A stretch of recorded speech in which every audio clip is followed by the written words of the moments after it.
An exegetical and theological analysis of Quran 96:1. The inaugural moment of divine revelation in the Islamic tradition is not a narrative of creation, a legal statute, or a prophetic genealogy, but a profound and resonant command. Iqra bismi rabbika alladhi khalaq. Recite, read, in the name of your Lord who created. This first verse of the 96th chapter of the Quran, al Alaq, the clot, delivered to the Prophet Muhammad in the solitude of the Cave of Hira, constitutes far more than a simple instruction. It is the foundational axiom upon which the entire intellectual and spiritual edifice of Islam is constructed. An analysis of this verse from the perspective of classical Islamic scholarship reveals a dense matrix of theological, epistemological, and existential significance, establishing a paradigm that inextricably links knowledge with faith, creation with the Creator, and the human act of learning with the divine act of revelation. The historical and spiritual context of this revelation is paramount to its understanding. According to canonical accounts, the Prophet Muhammad, in his 40th year, had retreated to the mountains surrounding Mecca for contemplation, deeply troubled by the social and spiritual malaise of his society. It was in this state of spiritual receptivity that the Angel Gabriel appeared and issued the command, Iqra, recite, read. The Prophet's response, Ma ana biqari, is a phrase of immense depth.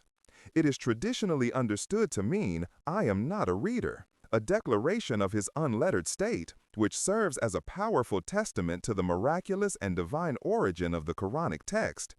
Simultaneously, it can be interpreted as a question, what shall I recite, read? A humble plea for guidance in the face of an overwhelming divine encounter. The angel's insistence, repeated 3 times with a powerful embrace, underscored the gravity and non-negotiable nature of this divine injunction. This dramatic inception highlights that the knowledge being initiated was not of human origin. It was a transmission from the divine realm, bestowed upon a vessel purified and prepared for its reception. The command Iqra itself is linguistically rich and foundational to the Islamic conception of knowledge.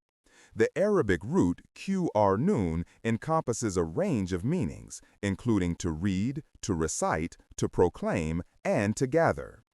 It is not merely a call to literacy in the modern sense, but a comprehensive order to engage with reality through recitation, study, reflection, and proclamation. It signifies the transition from an oral culture prone to the corruption of memory to a tradition grounded in a preserved, recited, and studied text. This first word of revelation sanctified the pursuit of knowledge, positioning it as the primary religious duty and the principal means of drawing closer to God. It was a definitive repudiation of the state of Jāhiliyyah, ignorance, that preceded it, heralding a new era where faith would be built not on blind inheritance, but on enlightened, revealed knowledge. However, the command to recite is immediately qualified by the crucial phrase, Bismi Rabbika, in the name of your Lord. This qualification establishes the theocentric framework for all intellectual pursuits in the Islamic worldview. Knowledge is not to be sought for its own sake, for personal aggrandizement, or for purely material ends. Rather, it must be undertaken in the name of God, acknowledging Him as the ultimate source of all knowledge, seeking His assistance in its acquisition, and intending its use for purposes that align with His will. This phrase transforms the act of learning into an act of worship, ibadah. It ensures that the intellect remains tethered to a moral and spiritual compass, preventing the pursuit of knowledge from devolving into arrogance or a means of corruption. The use of the term Rabb, Lord, Sustainer, Cherisher, rather than a more formal name for God, evokes a sense of intimacy and personal relationship, suggesting that this journey of knowledge is one guided and nurtured by a loving and provident Lord. The verse concludes by identifying this Lord with His most fundamental and universal attribute, Alladhi khalaq, who created. By introducing God first and foremost as the Creator, the Quran grounds its message in an empirical and undeniable reality. The act of creation is the primary sign, ayah, of God's existence, power, and wisdom, accessible to all of humanity through reason and observation. This concluding phrase forges a profound link between the two books that are to be read, the book of Revelation, the Qur'an, and the book of creation, the universe. The study of the revealed text is meant to illuminate the understanding of the natural world, while the contemplation of the cosmos is meant to affirm the truths within the revealed text. This initial attribute serves as an invitation to a holistic epistemology, one where scientific inquiry and spiritual reflection are not mutually exclusive but are two complementary paths to understanding the singular reality of the Creator. It defines the purpose of knowledge, to understand the created order so as to better understand the one who created it. In conclusion, the first verse of Surah Al Alaq is a comprehensive charter for the civilization it initiated.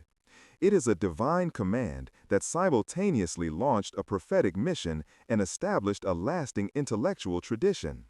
Through the imperative Iqra, it sanctified knowledge. With the condition, in the name of your Lord, it oriented all learning towards a divine purpose. And by identifying the Lord as the one who created, it rooted faith in the observable, rational, and universal evidence of the cosmos. This primordial verse, therefore, remains the eternal starting point for the believer, a summons to embark on a lifelong journey of learning and discovery, where the heart and the mind, faith and reason work in sacred harmony to read the signs of God in both revelation and creation.